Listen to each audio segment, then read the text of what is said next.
Hi everyone, today we are about to be discussing how to add a logo to Shopify store. Now before we start, make sure you click the link below to get the best Shopify free trial and start your business with some exclusive bonuses. Okay, so first what you need to do is simply head over to your online store. Make sure to click on online store, not the eye icon. Then head over to customize. Once you do that, you can see the editor panel is just opened up, the page builder section.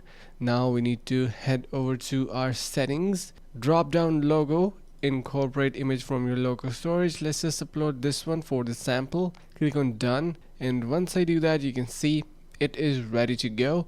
You can also increase or decrease its width. We have your favicon image as well. You can incorporate that, and yeah, so that's how easy you are able to simply modify and add your logo onto your online store. And hope this video was helpful. Finally, make sure to click the link in the description below to take advantage of our exclusive Shopify free trial to start your business right away.